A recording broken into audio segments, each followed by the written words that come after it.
Some people might say, oh, Google Ads is dead because of things like ChatGPT and things coming out. Those things are definitely having an impact on Yeah. Google advertising, but Yeah. it is far from dead. Google is still the primary place that people go to find information, to find services, products, etc.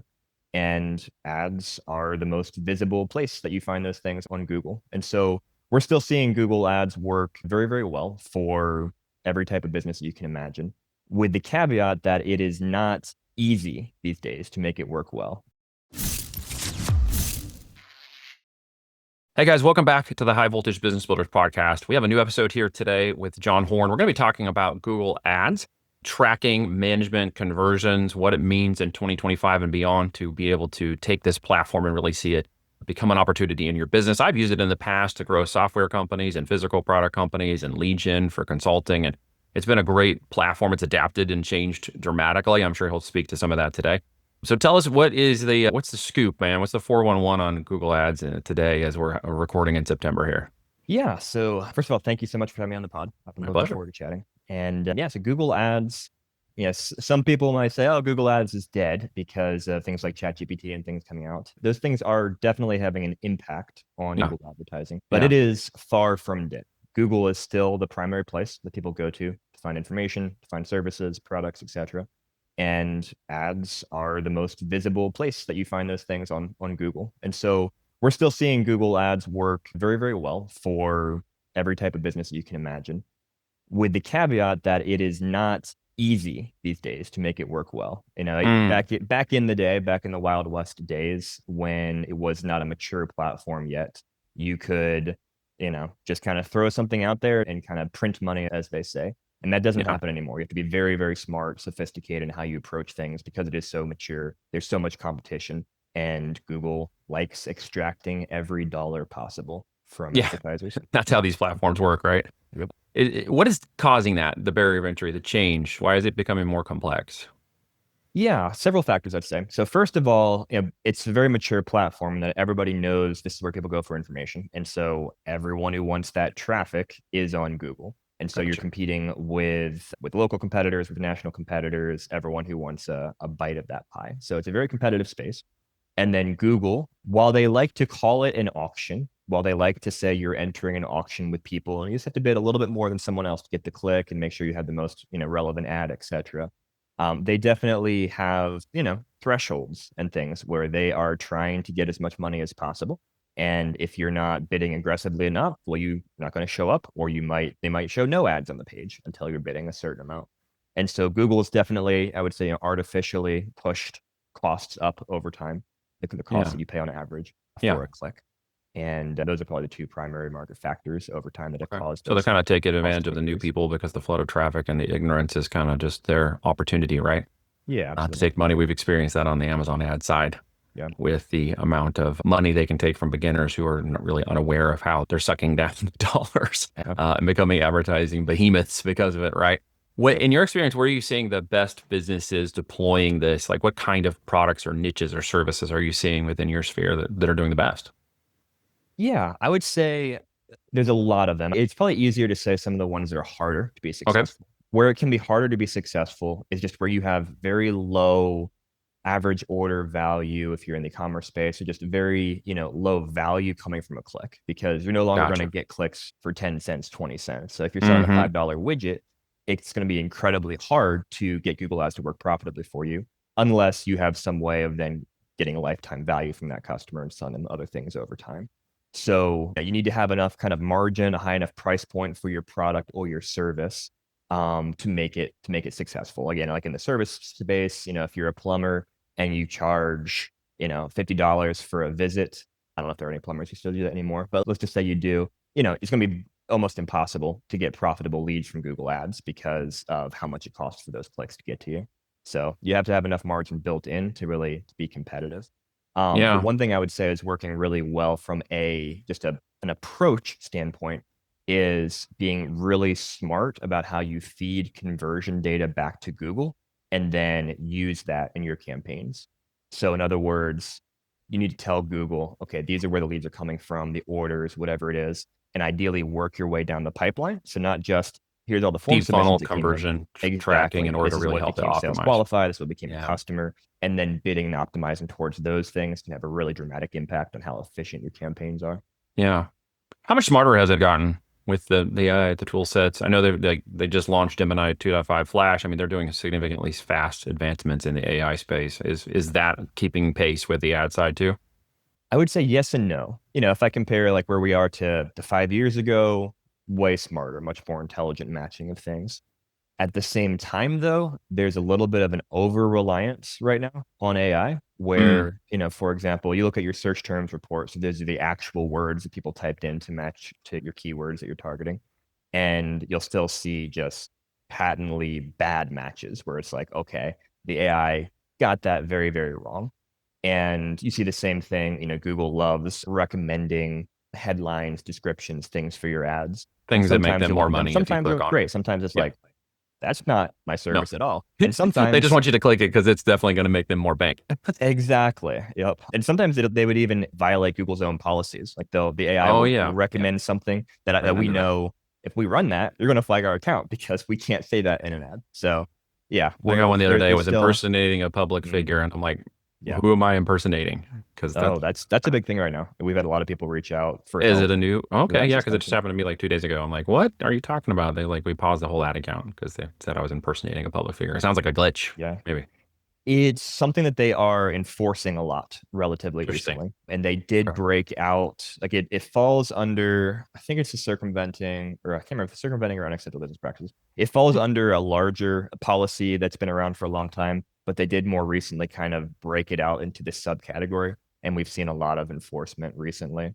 Yeah, Some of it corresponds with there's so many people out there like making, fake YouTube videos and AI generated content that looks like a person, I see. I see. that I think that's gotten it more on their Yeah, these radar. are just videos of me, so that wasn't Yep. really, unless they consider me impersonating myself, which I don't highly recommend. They might. I've seen Google make some weird It's a assumptions. weird decision. So on the topic of the AOV side, the average order value for those maybe in the e-commerce world listening, because we have a number of people from different topics we can cover here, but what would you recommend they don't tackle a price point ad that doesn't make sense to even start testing if they don't get their, retail price point up so they can attach a better AOV to it?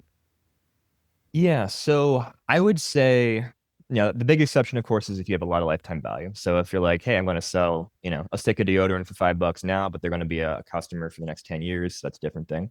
But if Of we're course. talking about, just AOV where there's not tons of lifetime value, as a rule of thumb, I would say if your AOV is lower than $50, you're probably going to have a pretty hard time getting Google to work successfully. There Yeah. will be exceptions and outliers to that for sure, but that would probably be my rule of thumb right now. It's our rule of thumb on the DTC side as well as on the Amazon side. It just really doesn't seem to dial in. And even then, you're looking at trying to get them to $150 to $250 at least within the first 90 days, Hmm. or you simply don't get the cost justification. The ROI doesn't kick in. And a lot of people focus on ROAS, but they don't really understand what that means. Can you break that down for the folks listening? Yeah, absolutely. So ROAS, return on ad spend, that's looking at, okay, I spent $1 in advertising. How many dollars of revenue came from that? But there are, like you said, a lot of pitfalls to that. It doesn't take into account things like that lifetime value. So if you're only focused on ROAS, then you're only looking at that first order. And you might be like, oh, I can't run ads because I can't be profitable in my first order. But then you're missing out if that person's going to come back and place 5 or 6 orders. So that's a downside. Other downsides are trusting that number too much because the customer journey these days is massive. Not everyone sees an ad, clicks on it, buys right away. There are so many different things. They might go out and check something out on Reddit and then see an ad and then find you organically and then see your YouTube video. Like there's so many things that play into it. And there's so many places along that journey where that tracking can fall off and where that ad may have influenced a purchase, but you don't know because it wasn't tracked back. And so, in addition to looking at return on ad spend, we also look at things like media efficiency ratio, looking at the overall revenue you're generating related to how much you're spending in marketing and seeing how is that changing over time. Are you getting more efficient, less efficient? Is revenue going up? And making kind of bigger picture budget allocation decisions based upon that. Yeah. Those businesses you see are doing better. Are they staying within a 12 or 24-month customer lifetime value? Which one are you seeing that are kind of more strategically having success because they're maybe willing to spend more, they're willing to look at it from a larger window of opportunity? What are you saying? Yeah, I'd say it's hard to give a blanket answer to that just because we have so many different types of customers seeing such different results. I would definitely say when we're making decisions around, budget allocation based on things like lifetime value, MER, things like that, we're generally not looking much out beyond 12 months and what revenue they Yeah. might generate during that time because there's Yeah. just, A, cash flow is a thing, and then B, there's so many things that can change down the road. Yeah. Yeah. Those are great questions. And it is kind of a broad stroke, how long is a piece of string question, but I was curious to see where you would take the answer. I mean, you work with a variety, I assume, of client types. Yes. What is your kind of scope and what's your favorite niche? Yeah, broad variety, e-com, lead gen, local, national. The favorite one to work with, I mean, e-commerce is fun because you see the immediate results. You're like, hey, dollar in the door, orders, etc. So that's fun.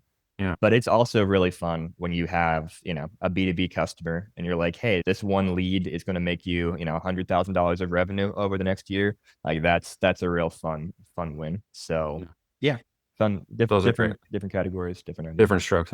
How did you get started? Were you a media buyer yourself? Did you, build the company to expand what you do, or, what's your storyline, I guess? Yeah, the quick story on that. So I've been doing this for 12 or 13 years at this point. And so my first entry into Google Ads, kind of this world, was with StubGroup.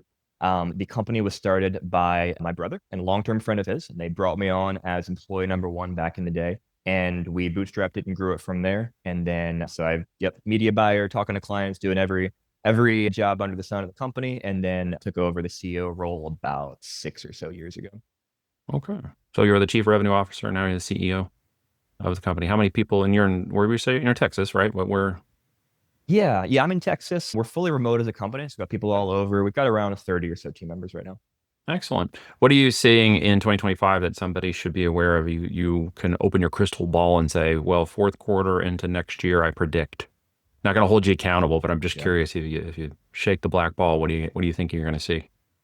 It's not an original answer, but you have to say AI. Yeah. Specifically, what I mean by AI is how it's affecting consumer behavior. So people going to ChatGPT, Copilot, Grok, Gemini, etc., to do their searches. I mean, I was talking with my wife yesterday. She's like, "Oh man, I'm using Copilot all the time because it's easier to do that than to search on Google." And Mm. I'm like, "Well, that's many billion dollar statement right there." And so we're absolutely seeing that for our clients as well. We're starting to see clients getting business, getting leads, getting orders from ChatGPT, from Gemini, and that's only going to increase over time.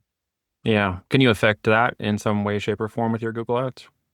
With ads, not currently. Mm. I do believe that ads are going to come to those platforms. I think ChatGPT is going to have to bring ads. Google is already incorporating ads into their AI mode, which is the tab you can click Hmm. into when you're doing normal searches on Google. But in terms of influencing like Grok and whatnot, ChatGPT, etc., not on the advertising side. There are things on the organic side you can do to try and get your information sourced. We're doing a lot of work in that space right now with clients to help them figure that out. Okay. So yeah, AI is kind of a broad stroke. Again, we're back to the how long is a piece of string because it's going to be variable by niche, category, product, service, and a lot of other variables. I assume you're still seeing a good amount of traffic across Google, a good amount of opportunity, but there is shifting things to be aware of, if I'm hearing you correctly. Absolutely. Yeah. So traffic's not down on Google. Traffic continues to grow and it's still by far the 800-pound gorilla. It's still the primary place people go for information services. But it also has a bigger threat right now from these Hmm. other tools than Google has faced in really a couple of decades. And one of the things that's going to be really interesting to see is from a user behavior perspective, like I think the pie is going to get bigger. People are already using ChatGPT, Gemini, et cetera, to Hmm. search for things, to have conversations they never did have with Google. Yeah, So the that is true. amount of that pie is growing. But the question is, okay, how many of them are never going to actually get to Google as part of that journey? And Hmm. therefore, Google's not going to have a chance to throw an ad at them and make money off them. Yeah. No, it makes sense. It's an ever shifting environment, and it almost feels to some degree like the organic side of this thing is a bit up in the air at the moment as to how you impact that. And I've always personally loved paid traffic. It's just difficult to dial in, and it takes a bit of threshold and pain for people to get past that stage of optimization. Starting a campaign is one thing and optimizing it is completely different. Maybe walk us through some of the best tips in what campaign types and objectives they should use if they're going to start out. Yeah, absolutely. So first of all, you need to define what success is. We see a lot of advertisers, they'll just run campaigns and they have no tracking set up. They don't really know what they're looking for.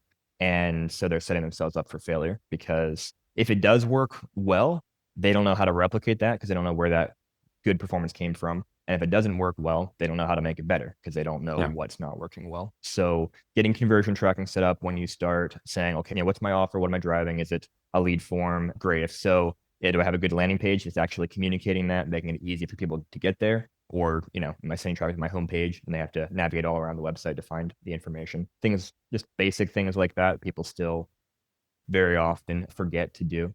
And then I would say when it comes to campaign types, Google is making a big push towards automation, automated campaign types. So Performance Max would be a great example. It's this campaign type. It's kind of a you give a bunch of stuff to Google and then Google goes and Broad makes all the stroke. decisions. Broad Yeah. strokes. I haven't had a lot of success with that one myself. Campaigns Especially in the lead gen space, it's very Yeah. hard to make successful. In e-commerce, we see it work well for a lot, but in lead gen, the most common thing that happens is we get a bunch of spam leads coming through, like spam filling out forms, Yep. and then that reinforces Google's learning. They're like, oh, it's a great cost per conversion. Let's get you more of that. Oh, And the you spam. wake Yeah. up and it's like, well, yeah, it says I got a great cost per conversion, but it's literally robots and spam, and I just wasted a bunch of money. That happens a That's a lot. mess. Yeah. I've seen that happen before. But on the e-com side, I don't see it as much.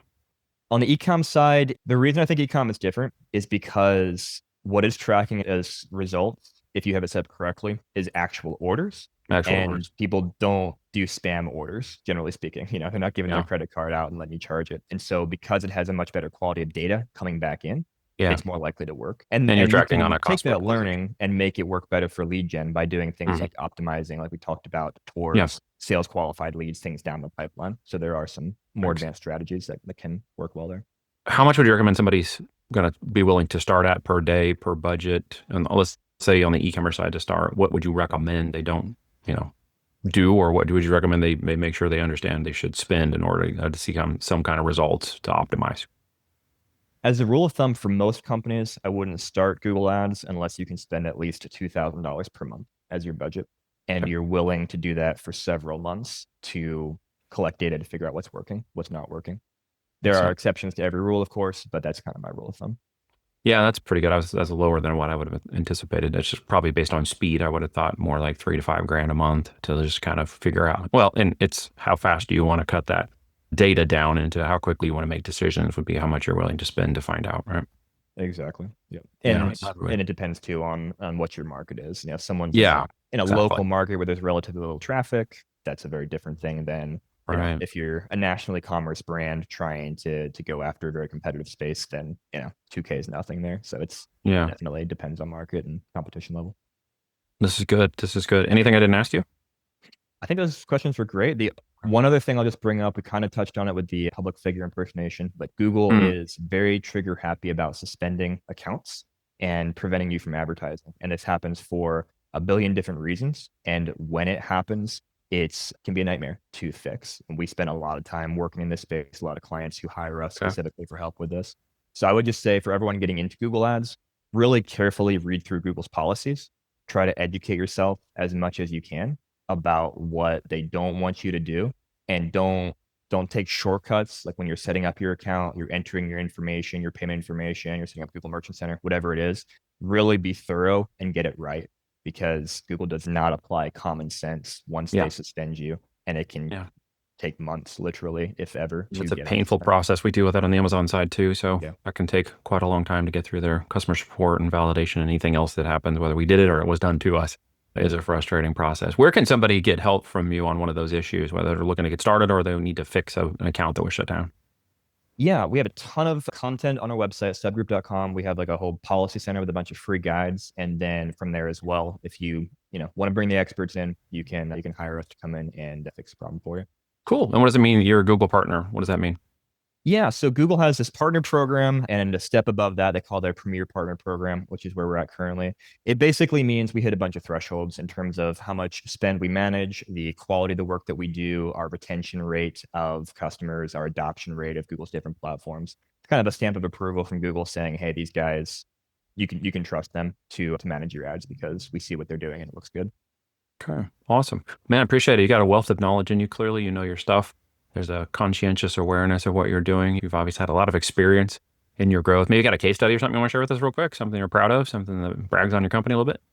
Yeah, let's see, case study. Let me pull up so that I don't mess any numbers Misplaced. here. Yeah, of course. We Well, just put up a caveats and recent. asterisks, enclosed disclaimers, all that stuff. All Exactly. results are not typical Exactly. or put all that Yeah, out so there. one of the more recent ones we put up. So we had a SaaS company. They're in the kind of the entertainment space, Okay. and they came to us. They've been running Google Ads for a while, but they, weren't super happy with where things are at. And so we took a look at things, and we were able. Ultimately, we increased their subscriptions by 349%. We did that by making just the quality of the traffic more relevant, cutting out a lot of irrelevant traffic, and then really working on the cost per click as well. I think we got that down by about 51%. They're just paying a lot per click, and there's only so much you can do no matter what your conversion rate is to make that successful. So 249% more conversions, 51% lower cost per click, 42% lower decrease in cost per subscription acquisition. Very nice. Very nice. If someone wants to work with you and get results to that degree, Yeah. what would they, expect? A contract 3 months, month to month, based on percentage of revenue or based on percentage of spend? How do you work your business? Yeah, it's pretty straightforward. We charge a monthly retainer plus percentage of ad spend that we're managing. Our contracts are usually either 3 months and then month to month after that, or month to month from the beginning, just depending on, kind of what setup fee you want to pay. Hmm. And, no long-term contracts. We try to let our work speak for itself. Okay. Very good. Well, then, dude, thanks for sharing some information today. Hopefully, guys got some good information out of this. Google AdWords is definitely an opportunity. Not going anywhere. It is more complex beast than it has been in the past. So you're going to want to get some guidance, some information, and some training. Sounds like there's some free stuff on the StubGroup.com. You can go check that out. Obviously, connect with John if you have any additional questions or need support with account closures or impersonating people, even if it's not you. Those can be challenging. So I got to go play with that myself. But I encourage everybody to give it a shot if you're in the e-commerce world. Once you dial this in, my experience, and you can, tell me yours, is that once it works really well. It takes a little bit to figure it out, but once you get it figured out, it can really grow and scale pretty quick. Would you agree or disagree with that? Absolutely agree. Yeah, fantastic. Well, man, thank you so much for joining me on the podcast. Thanks so much for having me. Guys, like, share, comment, and engage. Check out the previous podcasts. Subscribe so you can catch the next one. Always learning great tips and everything here. And as we always say at the end, your opportunity begins at the end of your excuses. So get out there and do something imperfect, and something perfect will happen along the way. I'll see you guys on the next episode.